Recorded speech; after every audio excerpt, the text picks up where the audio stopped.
The review.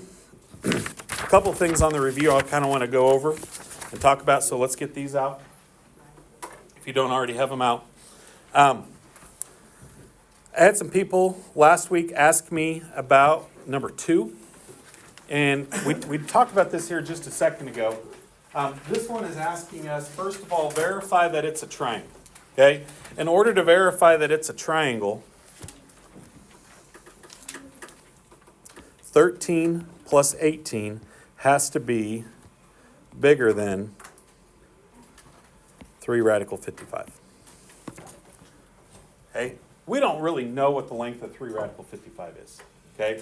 Because it's written as a radical. But what I would need to do here is, I know that 13 plus 18 is 31.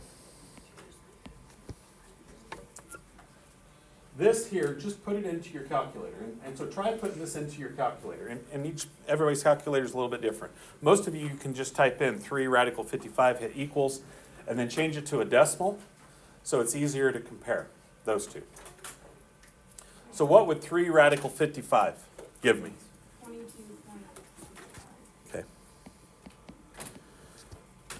So 31 is definitely bigger than that. So the first part is verify. And my first question answered is yes, it is a triangle. If it's not bigger, I would say no. Okay, the second part, and this is another thing that people were struggling with on their calculators. Just kind of depends on what calculator you have also. Make sure that you put C on the left. So I would start with a parenthesis. Most of your calculators put an automatic parenthesis in when you put a radical. It just automatically puts that parenthesis there. So you're going to have to close that parenthesis off, and then you're going to have to close a second one off, because I want to square that whole thing. I want to square this entire number. So I want that whole thing to be inside of the parenthesis. Once again, it kind of depends on the type of calculator you have. So I want you to practice putting that in to your calculator and squaring it.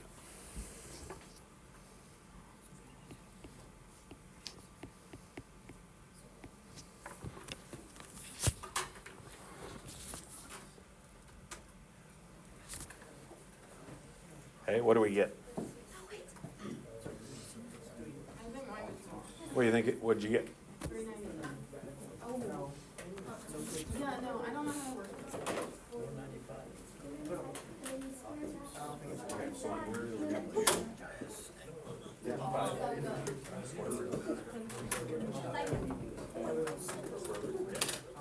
Times 3.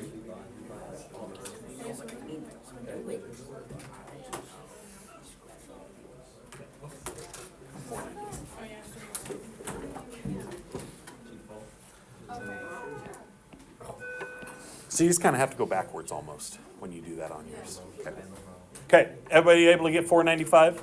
Yes. Okay, what I'm going to tell you is I'm not going to help you with any calculator issues tomorrow. Okay, we've been doing calculator stuff for like over a week now. If you say, Mr. Rudick, how do I type this into my calculator again? You got to know, okay? And that's why we've talked about that so heavily, okay? And I'm not trying to be mean, but that's part of the problem, is knowing how to type it into your calculator. If you got questions today, I'll be glad to answer them.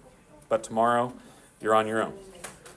Okay, this here is 493. It's greater than. So greater than tells me obtuse. If it's less than, it's acute. If it's equal to, it's right. Okay? But just be careful on how you put that into your calculator.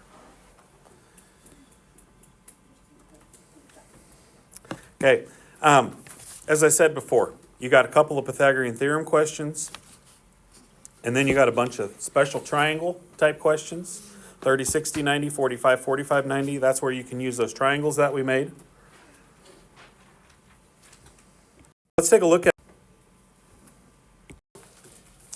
this is basically how you know what I'm going to do. So if I have 2 sides and I have a right triangle, then to find the third side, I'm going to use the Pythagorean theorem. Okay? But you have to have a right triangle, which all of these problems in this chapter are right triangles. Sometimes it's the 2 legs, sometimes it's a leg and hypotenuse, but I have to be given 2 sides. If I have a special triangle, one of these 45, 45, 90s or 30, 60, 90s, then I can use those two triangles that we made. Okay, you'll use those on the quiz tomorrow, or the test tomorrow. For SOHCAHTOA, you're going to have maybe like a side and an angle. I don't have two sides. Maybe I have a side and an angle. Maybe I have two sides, but I'm looking for an angle. So anytime you're trying to find an angle or using an angle to find something, you're always going to do trig. So those are the three different types of problems that we essentially have. Okay, everything in this chapter is right triangles, but just asking us different. Okay, I put these up here because this was one of the more missed ones on the quiz last week. We're trying to determine, first of all, what type of triangle we have. It says to classify the triangle, but before we can classify the triangle, we have to actually make sure that we have a triangle. And I think a lot of us were getting confused on the quiz on this. How do I determine, first of all, if it's a triangle, and then secondly, what type of triangle? So, for instance, in order to be a triangle, is this a triangle? Is the question. And we're going to answer that with a yes or no. Okay, in order to determine that, then we're going to say the two small sides have to add up to be bigger than the third side. 7 plus 9 is 16. Is 16 bigger than 17? The answer is no. Okay, so that is not a triangle. So we're done. We don't have to determine what type it is because it's not a triangle. Okay? For this one down here, 2 plus 5 has to be bigger than 6. 7 is bigger than 6, so we would say yes. This is a triangle. Okay? Now, since we're saying that it's a triangle, now we have to determine what type of triangle. And it's either acute, obtuse, or right. One of those three. Okay? This is the part that you got to be kind of careful with. Usually when we do the Pythagorean theorem, we do a squared plus b squared equals c squared. This, we always put the c squared on the left. Okay? And so c squared is the big side. And then over here is 2 squared plus 5 squared. So this would be 36. This would be 4 plus 25. So we're going to compare 36 to 29. And it's bigger. Okay? So if I have a greater than symbol, then it's going to be obtuse. Okay? But it's two separate things. First of all, is it a triangle? Second of all, what type of triangle? If it is a triangle. If I were to fill in this with a less than symbol, it would be acute. If I fill this in with an equal sign, then it's a right triangle. Okay? So those are the three different types of, four really types of questions you could have. I think on the quiz, all of them were triangles. So then you just had to decide which one it was. Questions? Okay. On the review and then on the test tomorrow, it'll be very similar. Everything pretty much goes in the order from the beginning of the chapter to the end. Okay, and we started off with Pythagorean theorem. Not a ton of questions on the Pythagorean theorem. Okay, and about each one. Okay, a couple of things. If I take this triangle and let's say I mark those two sides as being congruent, what type of triangle do I have? 45, 45, 90. So it doesn't tell me, maybe right from the start, that it's a 45, 45, 90, but based off the markings, we know that it is. We always label the three sides. Okay, if I give you this side, like if I told you that this was 9, then this has to be 9 radical 2. Okay, those are the easy ones. But if I tell you that this is, let's say, 11. That's the ones that we tend to struggle with more. The way that we go about this is once we have all three sides labeled, we're going to say this side is a radical 2, and the length of that side is 11. So we're going to say a radical 2 equals 11. Okay, set up an equation. You're going to be a lot better off if you set it up. Because now what I'm trying to do is I'm trying to find out what is the value of a. So what would I do to get a by itself here? Divide by radical 2. Okay, and this is where I know some of you have a calculator that can do radicals, some of you don't. But we got to multiply by radical 2 on top and bottom. And we get 11 radical 2 over 2. Doesn't reduce, so that's my answer. Okay? It's a little bit weird because we have a fraction with a radical, but that's the simplest form. That's how we have to leave it.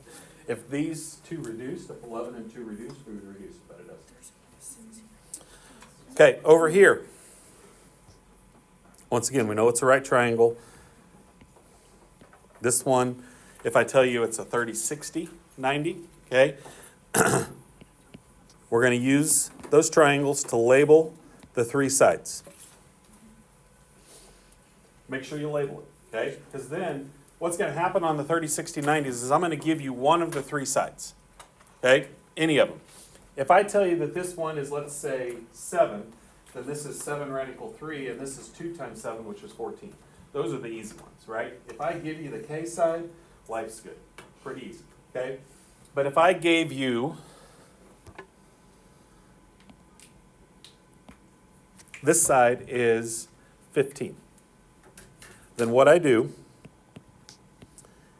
just like I did on the last one, I take whatever piece it is, k radical 3 is my side, 15 is the length of that side, so I set k radical 3 equal to 15. Set up a little equation, right?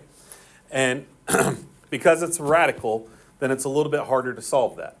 But then what we're going to do is we're going to divide by radical 3. Never, ever leave a radical on bottom. So we're going to multiply by radical 3 on top and bottom. And I get 15 radical 3 over 3. But 15 and 3 can reduce. So that becomes 5 radical 3.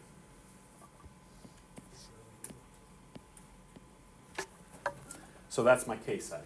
That would be this side down. Okay, what would be the length of the hypotenuse in that scenario?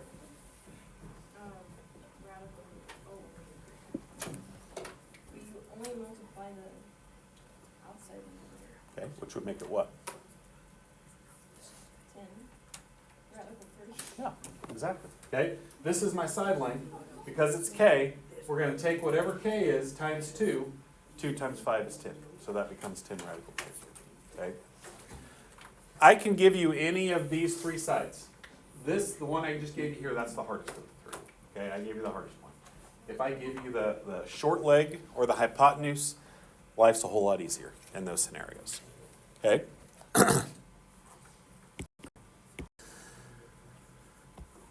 Okay, SOHCAHTOA. I'm going to go through the three different types of problems you're going to see on here. I'm going to show you how to set these up.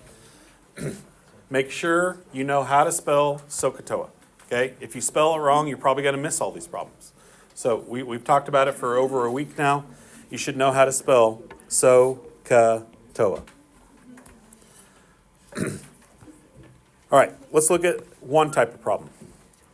If I tell you that this is angle A, and let me tell you that angle A is 40 degrees. Let's say I'm trying to find this side, and I know this side is 12. I know an angle, I know a side. I can't do the Pythagorean theorem because I only have one side. I know an angle, so I'm going to use the angle to find the missing side. So from 40 degrees, this would be opposite. This would be hypotenuse. So we're going to use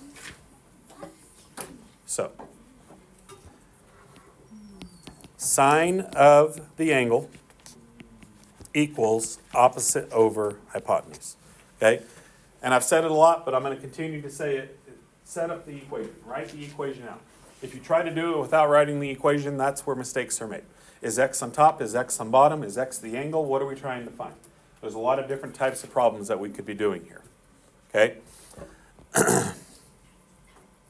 Okay, another example. Here's my 90. Let's call this one angle B. And let's say that angle B is 25 degrees. Let's say that this is 13, and let's say this is y. From the angle that we know, what side would 13 be? Adjacent. What about y? Hypotenuse. Those are the two sides that we have to identify. We have adjacent, we have hypotenuse. Adjacent and hypotenuse is cosine. So we're going to do the cosine of the angle equals adjacent over hypotenuse. So here we have x on top, here we have y on bottom. Those are different types of solving problems. Okay? On this one, we flip-flop y in the cosine of 25, and we end up taking 13 divided by the cosine of 25. Okay, the last one.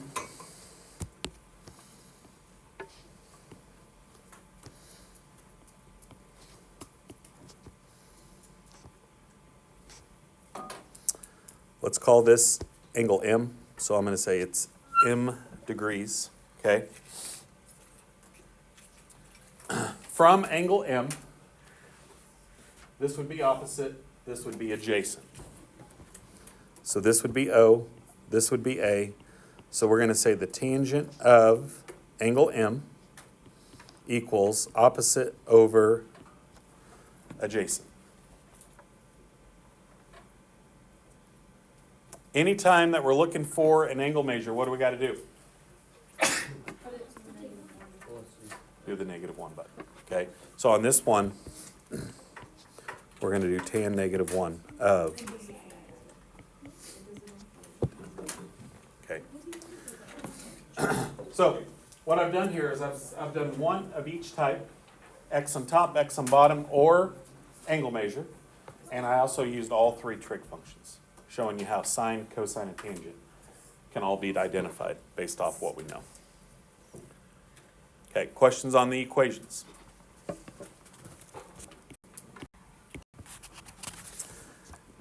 The last thing here, and then I'm going to look at a couple of things on the review.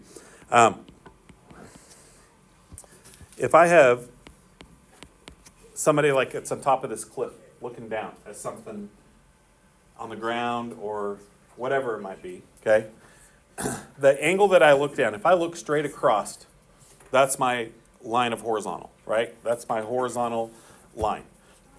As I look down from that horizontal line, this angle here is called my angle of depression.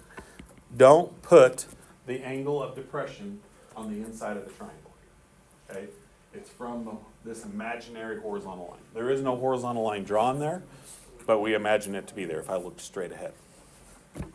As I move my eyes down, it's from that horizontal line going downward. The angle of depression and the angle of elevation are the same angle because of alternate interior angles. One thing that you could do, I can either use this triangle here, okay, or I could usually will use this triangle here. And this triangle here is usually easier because you're talking about the height of something. Maybe it's a tower, maybe it's a cliff, maybe it's, a flagpole, whatever it might be. This distance here is what we call the line of sight distance. It would be like the direct distance between the person and the car or whatever's down here. This is the height. This distance here is what we call the horizontal distance. Sometimes on these story problems, it's kind of hard to determine which one's which between this side right here and this side right here. This side right here would typically be like, how far would this person have to walk down this mountain to get to whatever's down here, okay, if I walked that path, rather than the straight horizontal distance. So pay attention to the wording in the problem. This is always the vertical distance or how tall something is.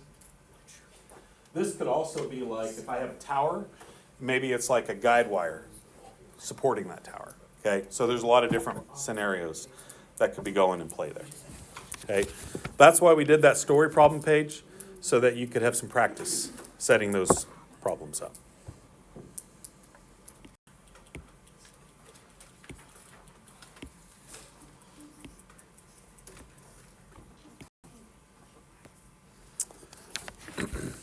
Okay, here's another one that a lot of people were asking me about last week.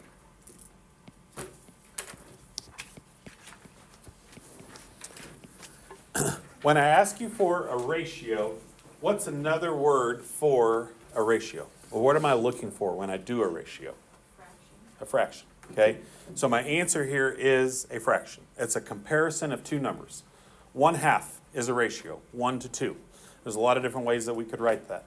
The next chapter that we're going to do is probability, so we're going to write ratios a lot. So tangent of p and tangent of n, and it said write the ratio. We are not solving anything here. Make sure you understand what the question is asking for. It doesn't say find angle n or find angle p. It just says what's the ratio of tan p or tan n.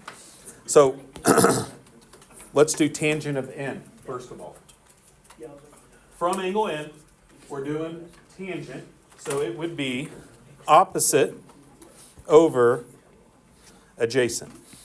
This is the hypotenuse, but because we're doing tangent, we're not dealing with the hypotenuse here.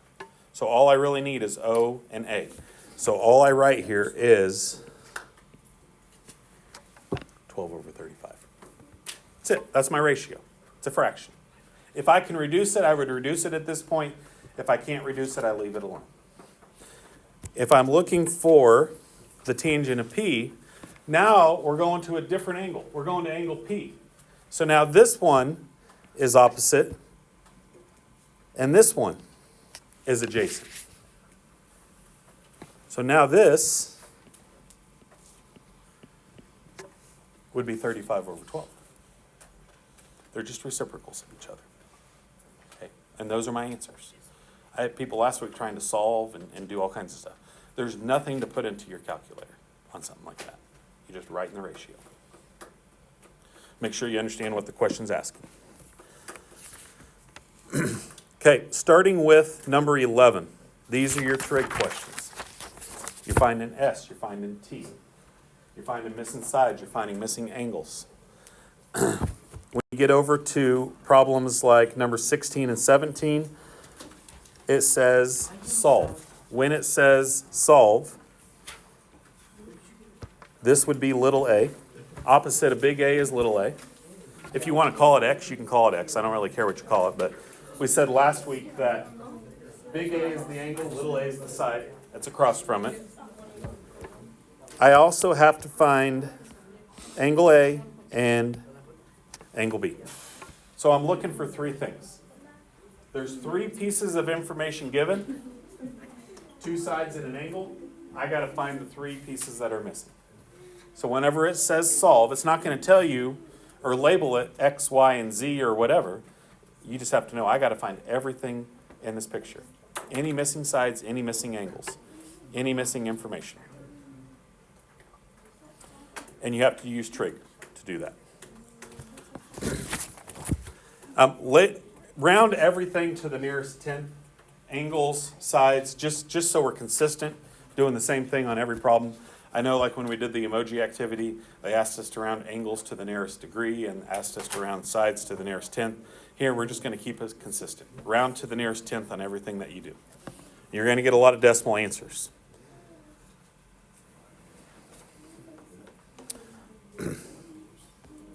Okay.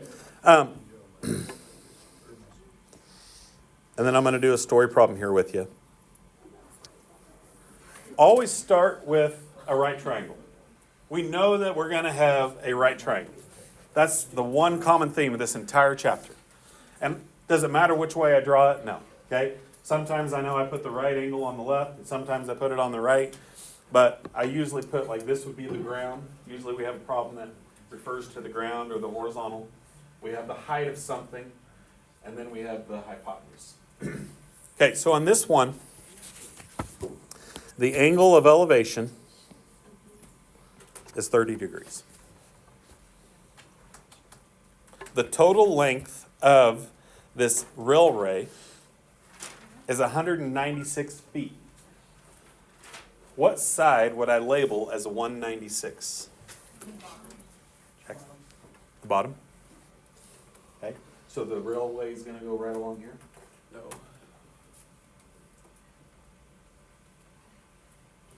The Niagara Falls Incline Railway?